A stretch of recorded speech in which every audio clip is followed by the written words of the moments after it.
Good morning વિદ્યાર્થી મિત્રો આજે આપણે એક નવા ટોપિક એટલે કે ટોપિકનું નામ છે સ્ટીફનનો નિયમ.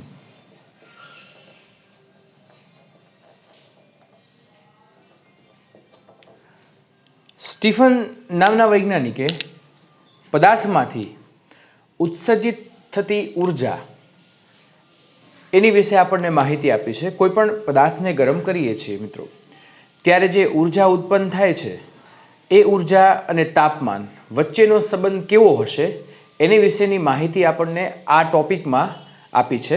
તો ટોપિકમાં આપણે સ્ટીફનનો જે નિયમ છે એ કંઈક આ રીતે છે. એકમ ક્ષેત્રફળ દીઠ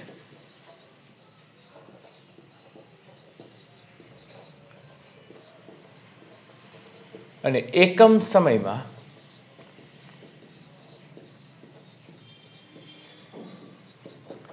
ઉત્સર્જિત ઉર્જા એ તાપમાનના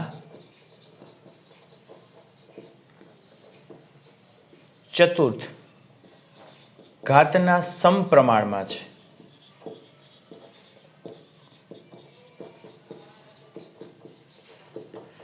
એ તાપમાનના ચતુર્થ ઘાતના સમપ્રમાણમાં છે. એટલે આપણને આ રીતે કીધું છે એકમ ક્ષેત્રફળ દીઠ અને એકમ સમયમાં ઉત્સર્જિત ઉર્જા છે એને E કહી દઈએ મિત્રો, અને ચલે છે T⁴. એટલે કોઈ પણ પદાર્થનું તાપમાન અથવા તાપમાનનો તફાવત જો 35 ડિગ્રી સેલ્સિયસ કરતાં વધારે હોય, આપણે એમ કહીએ ને કે મોટો તફાવત હોય, વસ્તુને આપણે ગરમ કરીએ છીએ, વધારે ગરમ કરીએ, 100 ઉપર લઈ જઈએ એનું તાપમાન, તો વાતાવરણનું તાપમાન નોર્મલી કેટલું હોય મિત્રો? 35 ડિગ્રી સેલ્સિયસ. તો 100 અને 35 બંને વચ્ચેનો તફાવત કેટલો થઈ ગયો? 65.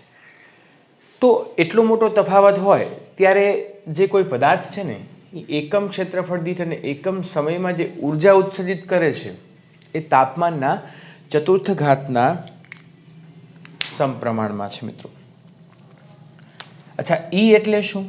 તો એકમ ક્ષેત્રફળ દીઠ અને એકમ સમયમાં ઉત્સર્જિત ઉર્જા એટલે AT ચલે છે T⁴. મિત્રો આ ચલે છે ની નિશાની કાઢું ને એટલે એક અચળાંક મૂકવો પડે મારે. એક તો અચળાંક આપણે બે વસ્તુના મૂકશું. એક તો સ્ટીફન અચળાંક અને બીજો ઉત્સર્જકતા. ઉત્સર્જકતાને આપણે ઇમિસિવિટી એટલે E વડે દેખાડીએ છીએ. Q/AT બરાબરની નિશાની કાઢું તો બે અચળાંક મૂકવાના છે E અને સિગ્મા, એટલે E × સિગ્મા T⁴. તો જે ઉત્સર્જિત ઉર્જા છે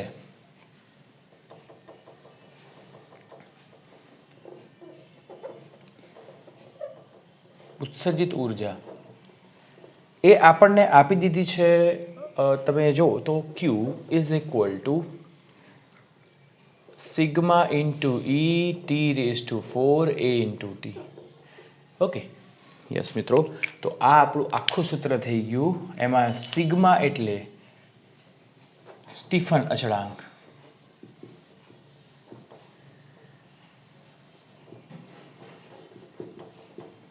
જેની કિંમત છે 5.67, એને ગુણ્યા 10⁻⁸. ઓકે, એકમ નક્કી કરવો હોય તો એનો એકમ છે સિગ્માને કરતા તરીકે બનાવો તો જો અહીંયા આ રીતે થશે. આ બધા જ E ને એકમ હોય નહીં. ઉત્સર્જકતા એટલે શું છે કે કોઈ પણ સપાટીએ શોષેલી ઉર્જા અને ઉત્સર્જિત ઉર્જાનો ગુણોત્તર એટલે ઉત્સર્જકતા કહેવાય. ઓકે, તો એ પરિમાણ રહિત છે. ઉત્સર્જકતા શોષકતા બંને પરિમાણ રહિત છે. સિગ્માનો એકમ મેળવવો છે, T છેદમાં જશે એટલે અહીંયા જૂલ તો છે જ, એટલે આ છેદમાં જાય એટલે K કેલ્વિન -4. એ છેદમાં જશે એટલે મીટર /², એટલે T પણ છેદમાં જશે એટલે સેકન્ડ. જૂલ પ્રતિ સેકન્ડ એટલે વોટ, વોટ/મીટર² કેલ્વિન (−4) આનો એકમ છે. ઓકે, તો મિત્રો આ કિંમત યાદ રાખવાની છે. ક્યારેક આપણને સ્ટીફન અચળાંક નથી આપતા એકમ યાદ રાખવાનો છે, એકમ પૂછાય. આની ઉપરથી પારિમાણિક સૂત્ર તમારી ઉપર છોડું છું, તમારે જાતે પારિમાણિક સૂત્ર બનાવવાનું છે. યસ. અને તમે ખ્યાલ હોય તો બીજું ચેપ્ટર આપણે ભણ્યા 11માનું, ત્યારે મેં તમને વાત કરી હતી કે આ સ્ટીફન અચળાંક છે એ આપણે 11-12 ચેપ્ટરમાં ભણશું. ઓકે. યસ. આગળ વધીએ. હવે આપણે આની અંદર થોડું ડીપમાં કામ કરીએ. હવે આપણે પરિસ્થિતિ એવી વિચારીએ કે જો પદાર્થને પરિસરમાં મૂકવામાં આવે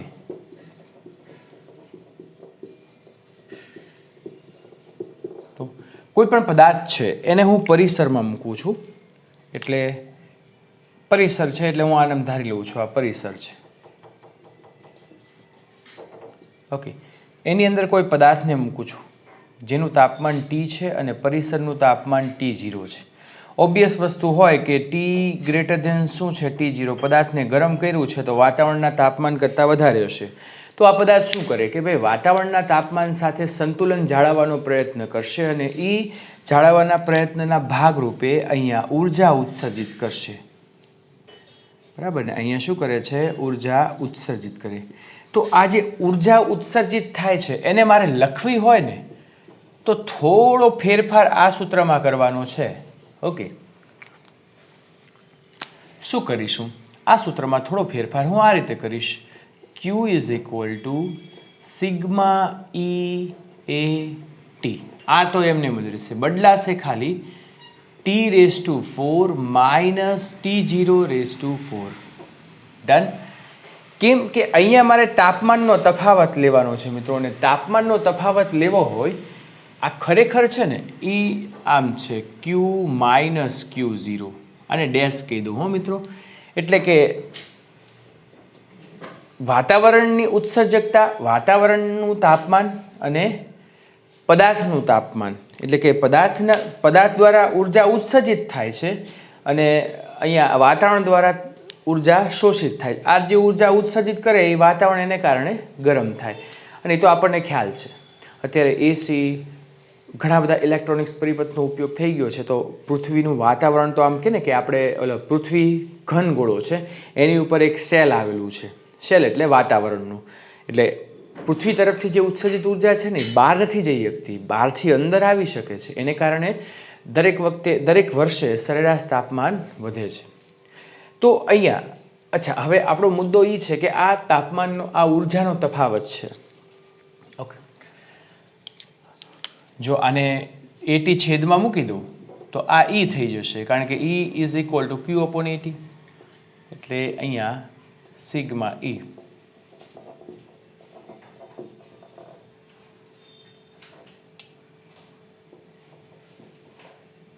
બરાબર.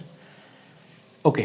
તો આ રીતે છે. આ બે સૂત્ર તમારે યાદ રાખવાના છે. આ ઉત્સર્જિત ઉર્જા છે, આ એકમ ક્ષેત્રફળ દીઠ એકમ સમયમાં ઉત્સર્જિત ઉર્જા છે મિત્રો. Okay. E is equal two શું થશે? Sigma E T⁴ minus T⁴. Okay. હવે મિત્રો આપણે થોડું આમાં થોડું ડીપમાં જઈએ.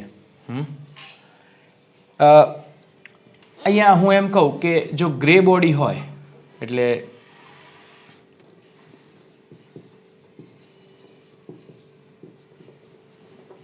બરાબર, તો ગ્રે બોડી માટે E is equal two EGBB. Grey black body, okay, અથવા તો GB કહીએ, grey body is equal to sigma ER. આને છે ને સાપેક્ષ ઉત્સર્જકતા કહેવાય. શું કહેવાય? એને કહેશું આપણે સાપેક્ષ ઉત્સર્જકતા. ઓકે. તો સાપેક્ષ ઉત્સર્જકતા છે એ T⁴ માઇનસ T⁴ છે. ઓકે. કારણ કે જ્યારે કોઈ આપણે એવા પદાર્થની વાત કરીએ કે જે સંપૂર્ણ બ્લેક ન હોય, સંપૂર્ણ કાળો પદાર્થ ન હોય, આઈડિયલ બ્લેક બોડી ન હોય, ત્યારે અહીંયા સાપેક્ષ ઉત્સર્જકતા લખવી પડે. નોર્મલી જૂના સિલેબસમાં તો આપણે એ જ લખતા હતા ઉત્સર્જકતા, પણ નવામાં આપણને આ કીધું છે. બીજી વસ્તુ કે જો આઈડિયલ બ્લેક બોડી હોય મિત્રો, IBB, તો E બરાબર 1 થઈ જશે. તો માત્ર ને માત્ર એમાં સિગ્મા T⁴ અને T⁴. ગયા લેક્ચરમાં મેં તમને ભણાવ્યું હતું કે ઉત્સર્જકતા અને શોષકતા એ કાળા પદાર્થ માટે એક થાય એવું કિર્ચોફે પણ કીધું હતું. ઓકે, કે કાળો પદાર્થ છે, અને કાળો પદાર્થ કોને કહેવાય? કાળા રંગ સાથે લેવા દેવા નથી. કાળો પદાર્થ એવો કે જે નીચા તાપમાને બધી જ તરંગ લંબાઈનું શોષણ કરે અને ઊંચા તાપમાને એનું ઉત્સર્જન કરે, એને કાળો પદાર્થ કહેવાય. ઓકે, તો આઈબીબી ઇઝ ઇક્વલ ટુ સિગ્મા, એ આવશે અહીંયા, સોરી એ નહીં આવે કારણ કે આ એકમ ક્ષેત્રફળ અને એકમ સમય દીઠ છે. આને લખવું હોય તો આમ પણ લખી શકીએ, ક્યુ આઈબીબી, તો પછી અહીંયા આવશે સિગ્મા એ T⁴ માઇનસ T⁴. હવે મિત્રો તમારે કયા ઇક્વેશન યાદ રાખવાના છે? તો એક આ મેઇન ઇક્વેશન, જો તમને પાવરની વાત કરી હોય તો પછી આપણે આ ઇક્વેશન યાદ રાખશું, ઇઝ ઇક્વલ ટુ E. આ માત્ર ને માત્ર કોઈ પદાર્થ માટે છે, પણ જ્યારે પરિસરનો આપણે વિચાર કરીએ તો પદાર્થ ઉષ્મા ગુમાવે છે અને પરિસર ઉષ્મા મેળવે છે. તો ત્યારે આપણે આ બધા સૂત્ર જોશું. એક આ સૂત્ર, પછી એક આ કિંમત યાદ રાખવાની છે મિત્રો, પછી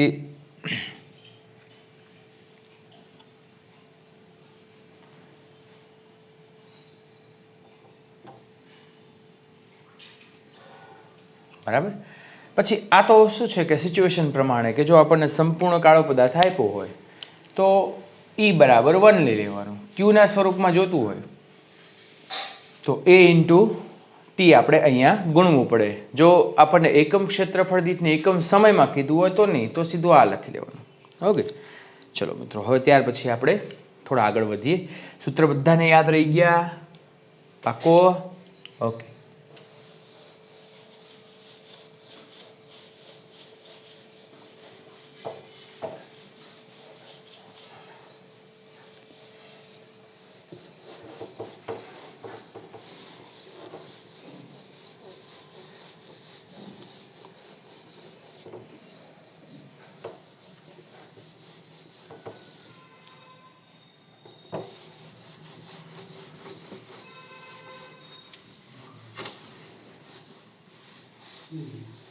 ઓકે,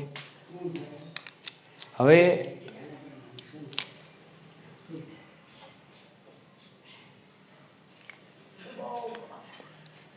આપણે જોઈએ આગળ. આપણું ઇક્વેશન આ રીતે છે, Q is equal to sigma E A T⁴ minus T⁴ into T. બરાબર મિત્રો? તો મારે આ કામ કરવું છે. ટીને હું છેદમાં મૂકી દઉં તો શું થાય? Q/T, જેને કહેશું ઉષ્મા ઘટાડાનો દર. પદાર્થ છે એનું ઉષ્મા ઘટે છે કે નહીં? હે, તો અહીંયા sigma E A T⁴ minus T⁴.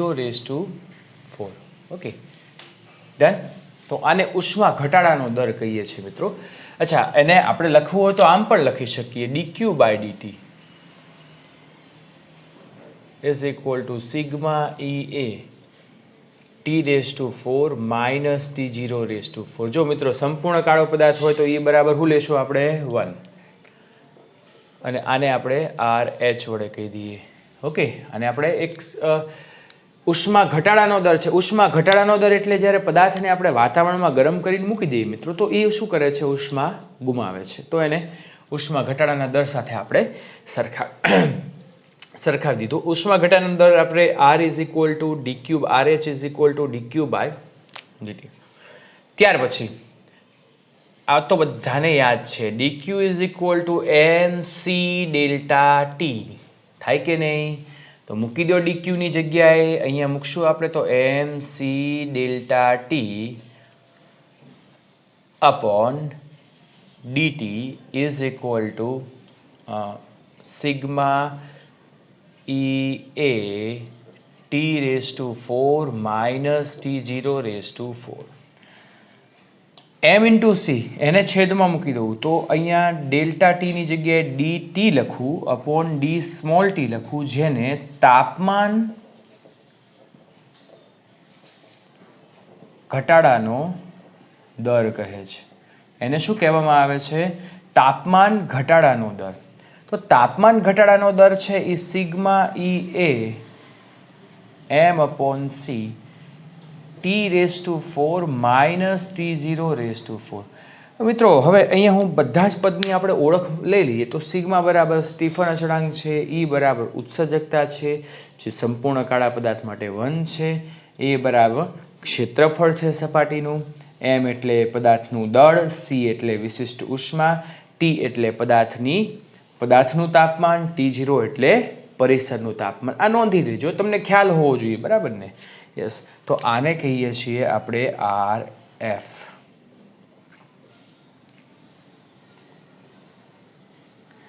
પછી મિત્રો એક સરસ મજાનું આપણને એક ટેબલ આપ્યું છે. ટેબલ હું અહીંયા રીડ કરું છું, આપણે થોડું સમજીએ ટેબલને.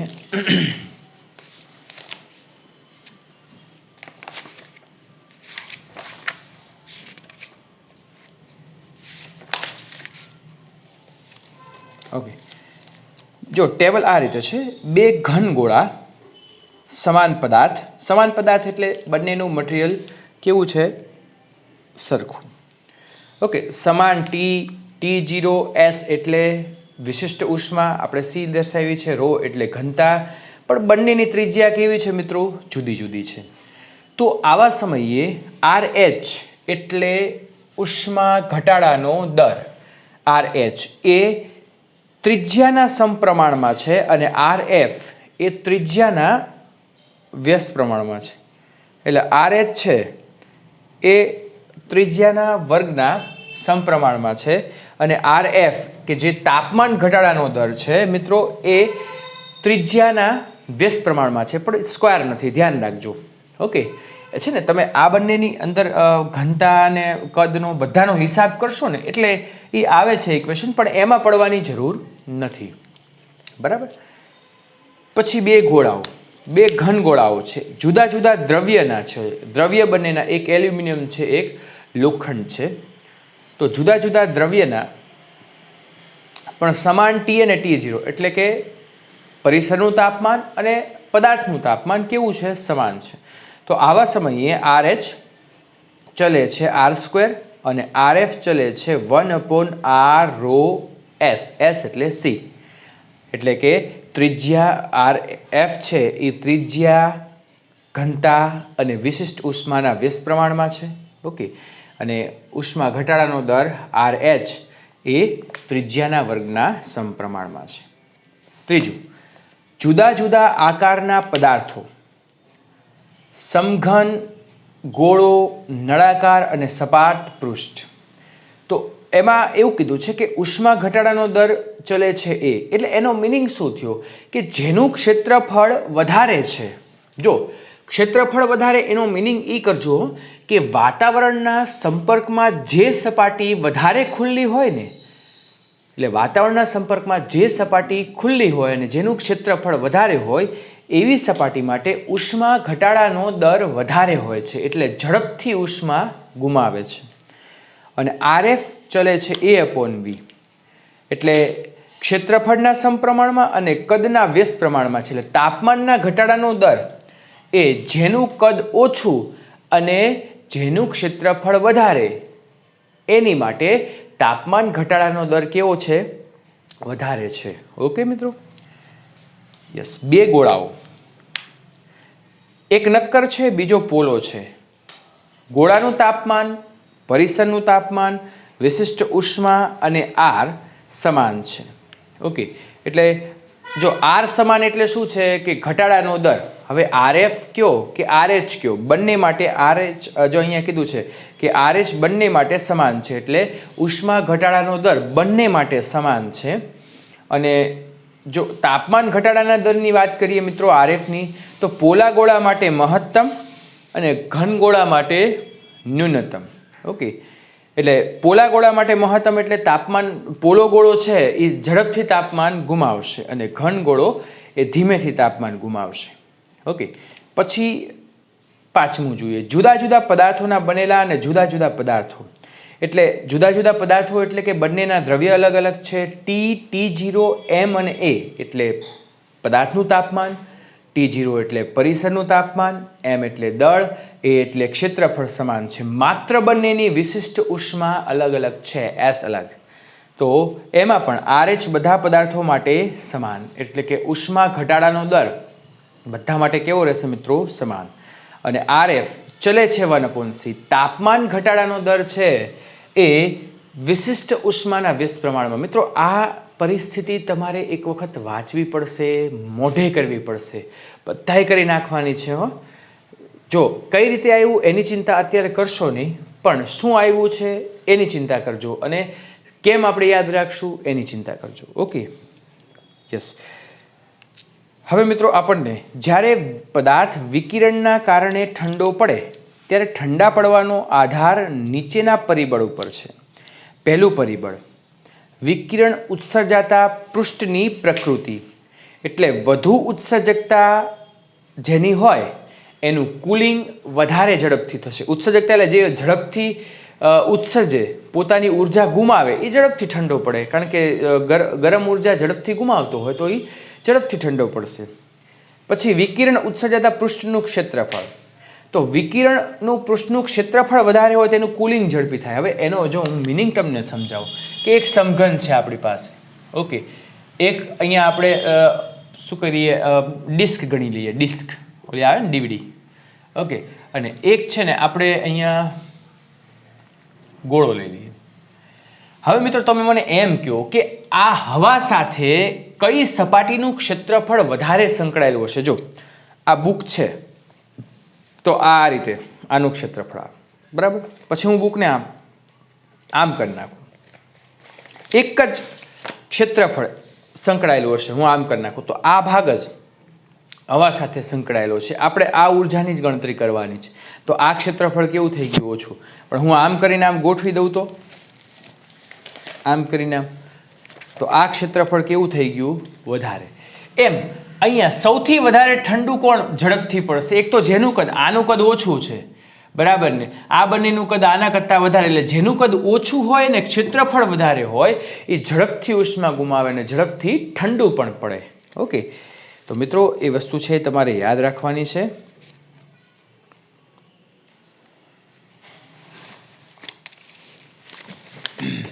ચલો હવે આપણે આગળ જોઈએ.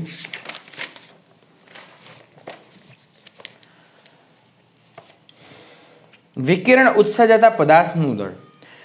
વધુ દળવાળા પદાર્થો કુલિંગ ધીમે થાય છે, કારણ કે જેનું દળ વધારે હોય મિત્રો, જો અહીંયા આપણે જેનું દળ વધારે, એટલે દળ અને તાપમાન ઘટાડાનો દર આ બંનેનો વ્યસ્ત સંબંધ છે. એટલે જેનું દળ વધારે હોય એનો તાપમાન ઘટાડાનો દર કેવો હશે? ઓછો. એટલે ધારો કે ગોળાનું દળ અહીંયા હું એમ કહું વધારે છે તો એનો તાપમાન ઘટાડાનો દર કેવો થાય? ઓછો. એટલે દળ સાથે વ્યસ્ત સંબંધ છે. વિકિરણ ઉત્સર્જાતા પદાર્થની વિશિષ્ટ ઉષ્મા, યસ આ વસ્તુ મહત્વની છે. વધુ વિશિષ્ટ ઉષ્માવાળા પદાર્થનું કુલિંગ ધીમે થાય છે. કેમ કે આ બંને પાછા વ્યસ્ત સંબંધ છે, એટલે જેની વિશિષ્ટ ઉષ્મા વધુ હોય એનું કુલિંગ ઓછું થાય. ઓબ્વિયસલી તાપમાન ઘટાડાનો દર એનો કેવો હોય? ઓછો હોય, બરાબર ને. વિકિરણ ઉત્સર્જાતા પદાર્થનું તાપમાન, જેમ પદાર્થનું તાપમાન વધુ તેમ કુલિંગ ઝડપી. એ કુલિંગ એટલે ઠંડા પડવાનો દર, બરાબર ને. કુલિંગ એટલે શું થાય? ઠંડા પડવાનો દર. તો ઓબ્વિયસ વસ્તુ છે કે જેનું તાપમાન ઝડપથી ઉતરતું હોય મિત્રો, બરાબર ને, એ ઠંડુ ઝડપથી પડે. યસ. તો એક અહીંયા નોંધનીય બાબત શું છે કે તાપમાનનો તફાવત જો 35 ડિગ્રી સેલ્સિયસ કરતાં વધારે હોય ત્યારે આ નિયમ વપરાય છે.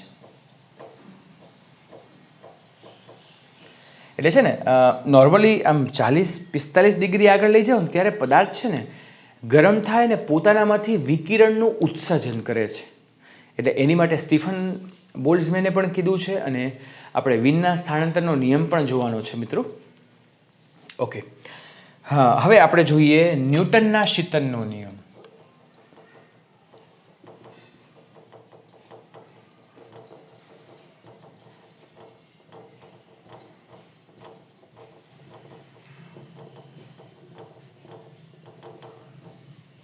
જો T માઇનસ T0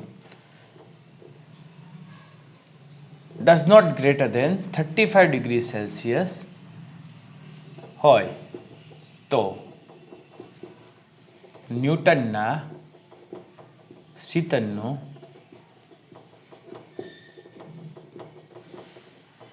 નિયમ વપરાય છે. ઓકે, એટલે આમ ન્યૂટનનો શીતનનો નિયમ અને સ્ટીફનનો નિયમ સરખો છે, પણ જ્યારે ઊંચા તાપમાને પદાર્થને ગરમ કરવામાં આવે ત્યારે સ્ટીફનનો નિયમ વપરાય, અને જ્યારે પદાર્થનો નીચા તાપમાને પરિસરમાં રાખેલું હોય તો ન્યૂટનના શીતનનો નિયમ છે. That is a coolant law of Newton's. અચ્છા, એનું ઇક્વેશન આ રીતે છે, dt by d small t એટલે તાપમાન ઘટાડાનો દર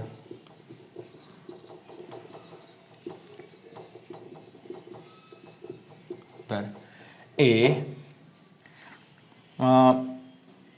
આપણે એવું કહી શકીએ ચલે છે ટી માઇનસ T0. મિત્રો અહીંયા ઘાત નહીં આવે, અહીંયા ઘાત આવશે નહીં, અને ચલે છે ની નિશાની કાઢો તો dt by d small t is equal to એક અચળાંક મૂકવો પડે જેને ન્યૂટનનો અચળાંક કહે છે,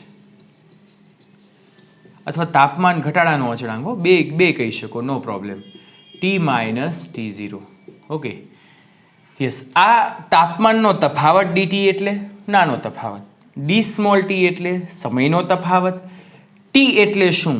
તો ટી એટલે બીજું કાંઈ નહીં, સરેરાશ તાપમાન. જો મિત્રો અહીંયા છે ને આપણે પદાર્થનું તાપમાન ધ્યાનમાં નથી લેવામાં આવતું, એનું સરેરાશ તાપમાન ધ્યાનમાં લેવામાં આવે છે, એટલે T1 પ્લસ T2 બાય 2. આ ધ્યાન રાખવાનું છે. આ દાખલામાં હું ગણાવીશ, દાખલાની રકમ વાંચીશ ને પછી તમને ખ્યાલ આવશે. અને T0 એટલે શું છે? પરિસરનું તાપમાન.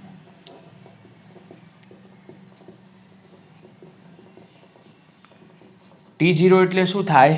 પરિસરનું તાપમાન.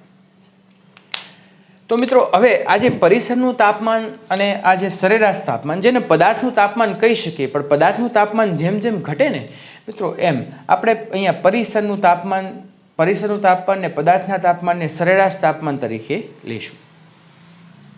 યસ, તો મિત્રો આ ન્યૂટનના શીતનનો નિયમ છે મિત્રો, આ તમારે યાદ રાખવાનો. ઓકે, બસ તો ન્યૂટનનો શીતનનો નિયમ પૂરો અહીંયા, બરાબર ને. શીતનનો નિયમ એટલે શું છે કે ઠંડા પડવાનો દર. ઓકે, હવે હું તમને એમ કહું કે મારે સમયની ગણતરી કરવી છે, તો સમય અને આ તફાવત એટલે ટી ચલે છે શું છે? 1/T માઇનસ T0, છે કે નહીં? આ બંને વચ્ચેનો સંબંધ કેવો છે? વ્યસ્ત છે. તો અથવા તો હું આમે કહી શકું ને કે ટી ચલે છે 1/T ડેશ, બરાબર. હવે મારો જે સમજાવવું છે મારે તમને એ કંઈક આ રીતે છે મિત્રો. જો એક પદાર્થ છે, શરૂઆતમાં આપણે એને ગરમ કરીએ છીએ, એટલે 90 માંથી શું આવ્યું? 80. એની માટે સમય શું છે? T1. કોઈ હવે એ જ પદાર્થ 70 માંથી 60 ડિગ્રી તાપમાને આવે છે, બરાબર ને. એની માટે એને કેટલો સમય જોઈએ છે? T2. અને કોઈ પદાર્થ છે એ 50 માંથી 40 આવે છે, કોઈની આ જ પદાર્થ, એની માટે એને સમય જોઈએ છે T3, બરાબર. અચ્છા મિત્રો, હવે મને એમ કહો કે આમાંથી કયો સમય ઓછો હોય? પ્રેક્ટિકલી થોડું વિચારો ને તો કોઈ પાણીને ફૂલ ગરમ કરો છો અને પછી એને ગેસ સ્ટવને તમે બંધ કરી દો છો. ગેસ સ્ટવને બંધ કરી દો તો શરૂઆતમાં ઉષ્મા ઉર્જા ગુમાવવાનો દર ઝડપથી હોય, તમે જુઓ ને તો વરાળ ઝડપથી નીકળતી હોય. પછી 5 મિનિટ પછી જોશો ને તો ધીમે ધીમે વરાળ નીકળતી હશે. 10 મિનિટ પછી જોશો તો હાવ ધીમી વરાળ નીકળતી હશે. એટલે શરૂઆતમાં ઠંડા પડવાનો દર એટલે કે તાપમાન ગુમાવવાનો જે દર છે ને મિત્રો, એ ઝડપથી હોય, અને જેમ જેમ સમય વધતો જાય ને એ તાપમાન ગુમાવવાનો એટલે તાપમાન ઘટાડાનો દર કેવો રહે? ઓછો થતો જાય. એટલે મિત્રો 90 થી 80 છે ને એ હું એમ કહું કે 2 સેકન્ડમાં આવી જાય, તો આને 3 સેકન્ડ લાગે, અને આને શું લાગે? 4 સેકન્ડ લાગે, બરાબર.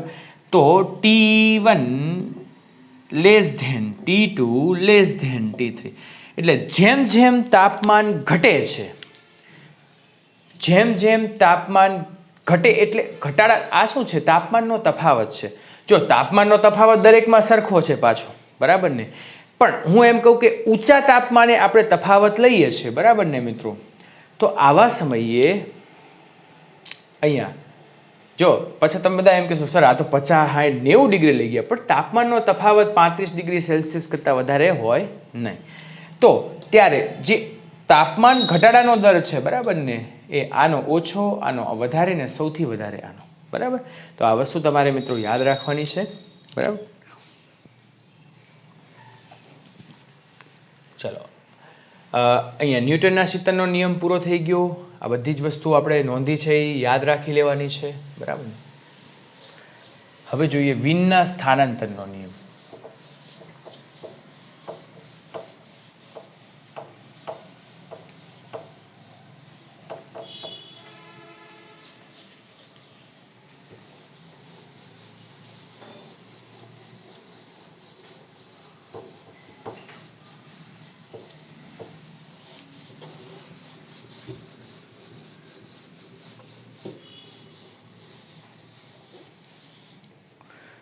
ચલો અચ્છા, એક વક્ર અહીંયા આપણને સમજાવ્યો છે, ઓકે, જે વિનના સ્થાનાંતરના નિયમની સમજૂતી આપે છે.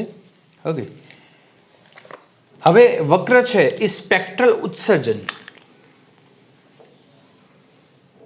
આ રીતે છે, ઈ લેમ્બડા સ્પેક્ટ્રલ ઉત્સર્જન, બરાબર, અને લેમ્બડા એટલે શરૂઆતમાં પદાર્થને ગરમ કરશો, બરાબર ને, તો વધતી તરંગ લંબાઈવાળા વિકિરણનું ઉત્સર્જન થશે, બરાબર ને. મેક્સિમમ ઉત્સર્જન સ્પેક્ટ્રલ ઉત્સર્જન છે એ ઊંચા તાપમાને હોય. પછી જેમ જેમ તાપમાન વધારશો પાછી ઘટતી તરંગ લંબાઈવાળા તરંગોનું ઉત્સર્જન થશે. એટલે મિત્રો કહેવાનો મિનિંગ શું છે કે જ્યારે ઉત્સર્જન થાય છે, અચ્છા આપણું સૂત્ર શું છે? E = σT⁴ છે કે નહીં? પણ જ્યારે સ્પેક્ટ્રલ ઉત્સર્જનની વાત કરીએ ઈ લેમ્બડા, ઓકે, ત્યારે આનું આપણે શું કરવું પડે છે? સંકલન કરવું પડે. અને એ સંકલન તમે કરો તો સિગ્મા 12 રહેશે. સંકલનમાં શું થશે? T⁴ તો અહીંયા થશે T⁵/5, બરાબર ને. તો આપણે કહી શકીએ કે સ્પેક્ટ્રલ ઉત્સર્જન છે એ તાપમાનના 5 ઘાતના સમપ્રમાણમાં હોય છે, તાપમાનની 5 ઘાતના સમપ્રમાણમાં હોય છે. એટલે ઈ લેમ્બડા ચલે છે શું થાય? T⁵. Okay, yes. તો વક્ર અને લેમ્બડા આ છે ને કન્ટિન્યુઅસ, આપણે આમ કહી શકીએ કે સતત વક્ર છે. આ વક્ર કેવો છે મિત્રો? સતત વક્ર, બરાબર. એટલે કે જેમ જેમ સ્પેક્ટ્રલ ઉત્સર્જન, આ સ્પેક્ટ્રલ ઉત્સર્જન ઉર્જા છે, જેમ જેમ તરંગ લંબાઈ વધે એમ સ્પેક્ટ્રલ ઉત્સર્જન ઉર્જા વધે, અહીંયા મહત્તમ થાય. પાછી તરંગ લંબાઈ તો વધશે પણ સ્પેક્ટ્રલ ઉત્સર્જન ઉર્જા પાછી શું થાય છે? ઘટવા માંડે છે, બરાબર ને. તો આ એનો ગ્રાફ છે અને આ યાદ રાખવું મિત્રો તમારે કે સ્પેક્ટ્રલ ઉત્સર્જન ઉર્જા ઈ લેમ્બડા ચલે છે શું થાય? T⁵. યસ. તો આની ઉપરથી આપણને વિનના સ્થાનાંતરનો નિયમ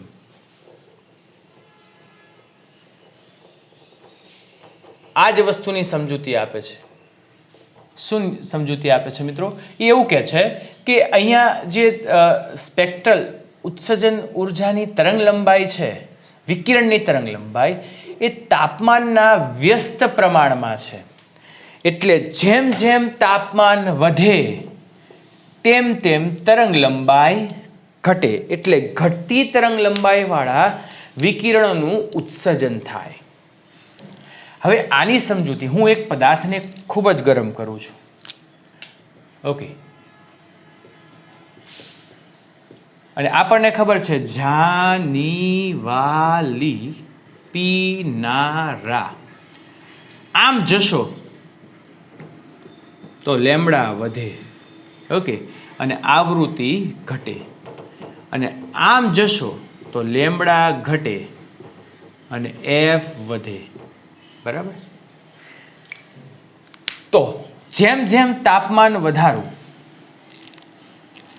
જેમ જેમ તાપમાન વધારીએ આપણે, બરાબર, તો તાપમાન વધારવું એટલે ટી વધે એમ લેમ્બડા ઘટે, અને ટી ઘટે એમ લેમ્બડા વધે. વધે કે નહીં? બરાબર. તો મિત્રો હવે મારે અહીંયા શું કામ કરવાનું છે? તો ટી વધે લેમ્બડા ઘટે, ટી ઘટે લેમ્બડા વધે. તો જ્યારે પદાર્થને ગરમ કરીશ ત્યારે ઘટતી તરંગ લંબાઈવાળા તરંગોનું વિકિરણનું અહીંયા ઉત્સર્જન થશે. એટલે પહેલાં પદાર્થને ગરમ કરીશ ને, બરાબર, એટલે રાતો થશે, પછી નારંગી થશે, પીળો થશે, પછી સીધો નીલો થઈ જશે, ને પછી છેલ્લે જાંબલીને છેલ્લે શું થઈ જાય જ્યારે બહુ ગરમ કરે ને પીગળિત અવસ્થામાં આવી જાય, એટલે કે એનું પ્રવાહીમાં રૂપાંતર થાય મિત્રો, ત્યારે શેમાં રૂપાંતર પામે છે? એ સફેદ કલરમાં. એટલે અહીંયા વિકિરણનું ઉત્સર્જન થાય છે, જે લેમ્બડા એમ ચલે છે શું થાય? 1/T. આ યાદ રાખવાનું છે મિત્રો. આ પણ નોંધી નાખજો. ઓકે મિત્રો, તો હવે આપણે જેટલી થિયરી આ ચેપ્ટરની હતી એ પૂરું થઈ ગયું. 11મું ચેપ્ટરની થિયરી આપણે અહીંયા પૂરી થાય છે. બિગિનર બોક્સ, MCQ અને ઉદાહરણ એ આપણે ગણવાના છે નેક્સ્ટ ટાઈમ. ઓકે, તો આટલે સુધી રાખીએ છીએ મિત્રો. Thank you very much. Next time મળશું. Good by.